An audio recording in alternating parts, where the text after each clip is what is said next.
Imagine a world where the heart of scientific and industrial revolution beat not in London or Manchester, but amidst the sun-drenched, tile-adorned cities of Iberia. What if the vibrant intellectual powerhouse of Al-Andalus had not fallen, but risen to global dominance? Image_shorts_1, a lone figure seen from behind, silhouetted against a large, intricate arched doorway leading into a brilliantly lit cavernous hall filled with soft geometric patterns.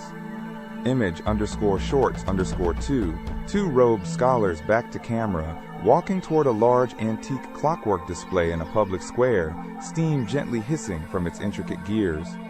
Image_shorts_3, an extreme close-up of a highly detailed brass astrolabe, catching glints of light, featuring abstract geometric engravings, no readable text or inscriptions.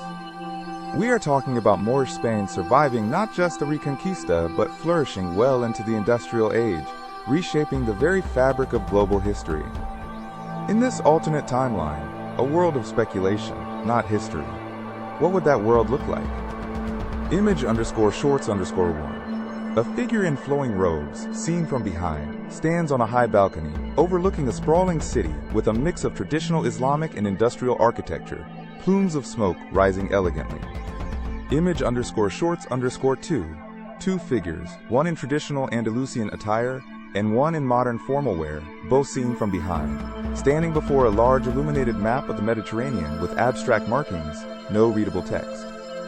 Image_shorts_3, an extreme close-up of a meticulously crafted, small silver gear, spinning slowly, reflecting light. Today, on Historix Vault, we delve into a colossal what if. What if the last bastion of Al-Andalus, Granada, endured and evolved, becoming an industrial titan that forever altered the course of human civilization? Image_shorts_1. A lone, cloaked figure walks through a grand, empty market square, the morning sun casting long shadows from elegant arches. Image_shorts_2. Two young apprentices, seen from behind, standing before a complex machine with copper pipes and gauges, light glinting off its polished surface. Image_shorts_3, an extreme close-up of a vibrant woven silk textile, showcasing intricate geometric patterns and rich colors.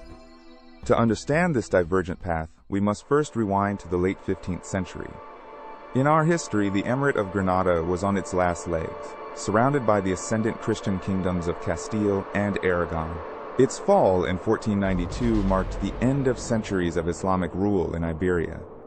But in this alternate timeline, a different fate awaited. Perhaps a series of strategic alliances with North African powers solidified its defenses, or an unprecedented internal unity under a visionary leader. Sultan Muhammad XII, Abu Abdallah in our timeline, bolstered its strength. Crucially, a pivotal military innovation emerged from Granada's renowned scientific academies. This Granadan Renaissance wasn't just artistic, it was deeply scientific. Advanced metallurgy, refined gunpowder, and sophisticated siege engineering allowed the Moors to not merely defend, but decisively repel a final concerted assault from Ferdinand and Isabella. The year 1492 became not an end, but a new beginning for a unified Al-Andalus. With its independence secured, the newly christened Sultanate of Al-Andalus turned its intellectual might inward and outward. The academies, once centers of philosophy and astronomy, now prioritized practical application, engineering, navigation, and statecraft. They understood that mere survival wasn't enough. Prosperity demanded innovation. While Europe began its scramble for the New World, Al-Andalus, already a formidable maritime power in the Mediterranean, directed its sophisticated cartographers and shipwrights westward, not in caravels, but in larger, sturdier, and faster vessels, blending traditional dhow designs with innovative European hull concepts powered by ingenious sail configurations. Their motivation wasn't merely gold, it was knowledge. They sought new flora, fauna, minerals, and astronomical observations. This led them to establish a different kind of presence in the Americas, not outright conquest initially, but a network of scientific outposts and trade ports along coastlines. Back home, the pursuit of knowledge sparked an industrial awakening. Early steam engines, initially used for pumping water from mines and powering mills, began to appear. These were not the crude machines of Britain's early industrial age, but meticulously crafted, often ornate devices, reflecting the Andalusian aesthetic. Al-Andalus was not just surviving, it was subtly shifting the global balance of power, creating an alternative modernity. Its cities, like Cordoba and Seville, buzzed with intellectual fervor and mechanical hums. But this was only the beginning. As the 17th and 18th centuries progressed, the Sultanate of Al-Andalus became a beacon of sophisticated urbanism and advanced technology. While Europe was embroiled in religious wars and monarchical power struggles, Al-Andalus focused on infrastructure, trade, and internal stability. Their colonies, particularly in North Africa and parts of the Caribbean, were managed with a focus on resource extraction and scientific study, rather than brutal subjugation. This created a different dynamic, fostering trade partnerships and a steady flow of raw materials and new ideas back to the metropole. However, this success did not go unnoticed. The burgeoning empires of Britain, France, and the Habsburgs viewed Al-Andalus with a mix of awe and suspicion. Its unique blend of Islamic culture and industrial prowess presented a challenge to the European-centric world order. Diplomatic incidents escalated, particularly concerning trade routes in the Atlantic and control over strategic Mediterranean islands. The cultural and religious differences, once a source of tension, now manifested as a competition for global influence and technological supremacy. The stage was set for a clash of civilizations, not purely religious, but fundamentally economic and technological. Al-Andalus, with its elegant steam-powered factories and burgeoning navy, was about to face its ultimate test against the industrializing behemoths of Europe. The inevitable conflict ignited in the late 18th century. Known as the War of the Mediterranean Hegemony, it was a brutal struggle for naval dominance and control of vital trade arteries. A combined Franco-British fleet aimed to cripple the Andalusian industrial heartland. Early engagements saw the Andalusian fleet, though technologically advanced, outnumbered. The sheer weight of European colonial power threatened to overwhelm them. The cities of Malaga and Seville faced relentless blockades. Sultan Tariq Yusuf, a shrewd leader with a deep understanding of his nation's scientific heritage, knew a decisive strategic shift was needed. He gathered his top engineers, strategists, and scientists, demanding an immediate, game-changing innovation. The answer lay not in bigger guns, but in faster, more fuel-efficient engines and revolutionary armor plating. The Andalusian engineers, leveraging centuries of metallurgical knowledge and new insights into thermodynamics, developed a new generation of ironclads, armored steamships unlike anything seen before. These vessels, bristling with advanced cannons and capable of unprecedented speeds, were deployed in a daring counteroffensive. The element of surprise was absolute. The Battle of Gibraltar Strait became the turning point. The Andalusian ironclads tore through the blockading fleets, their armor deflecting cannon fire that would have shattered wooden hulls, while their own accurate volleys devastated the European ships. It was a brutal, one-sided affair.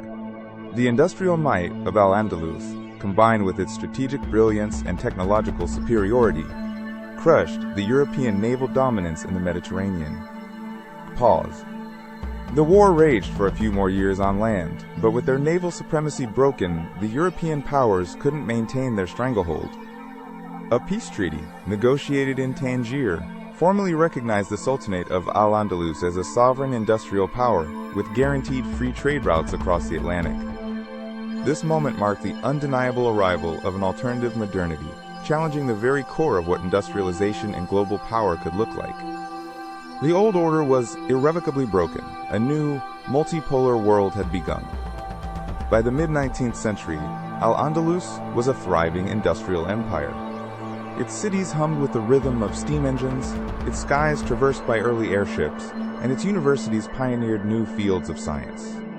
Cordoba, Seville, and Granada were not just historical gems, but industrial marvels. Their factories produced everything from precision instruments and textiles to advanced weaponry and elegant steam carriages. Public transportation systems, powered by steam and later electricity, connected its sprawling urban centers. The Andalusian approach to industrialization differed significantly. While efficient, it placed a strong emphasis on integrating nature and art into urban planning.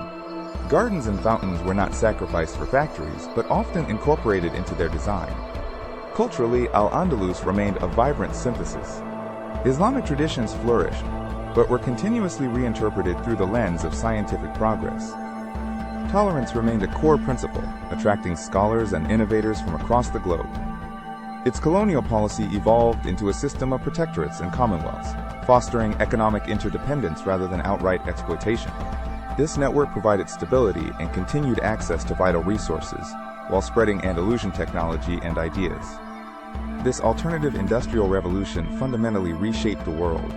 There was no single dominant superpower, but a multipolar balance of power between Al-Andalus, Great Britain, the German states, and France, each competing and collaborating in a complex global game. Imagine the impact on arts and literature, a flourishing of scientific fiction born from Islamic scholastic traditions, steam-powered automatons dancing in grand palaces, and epic poetry celebrating engineers as much as warriors. The very concept of Western civilization would be fundamentally different, perhaps replaced by a more inclusive global modernity, recognizing multiple pathways to progress and innovation. The scientific advancements of Al-Andalus might have led to earlier breakthroughs in areas like sustainable energy, medicine, or even artificial intelligence, informed by a different ethical and philosophical framework. What if the first internal combustion engine was perfected in Seville? What if quantum mechanics were first theorized in Cordoba?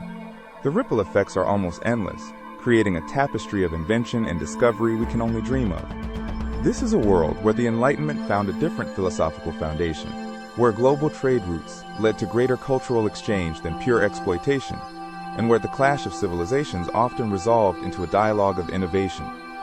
The survival of Moorish Spain to the industrial era wouldn't just be an interesting historical footnote. It would redefine our understanding of progress itself, offering a tantalizing glimpse into a world where diversity wasn't just tolerated, but was a driving force for unparalleled advancement. A world where the echoes of ancient Islamic scholarship resonated through the clanking gears of modernity, shaping a future both familiar and utterly alien. Every empire has a story history forgot. This has been Historix Vault. More are coming. Subscribe so you don't miss the next one.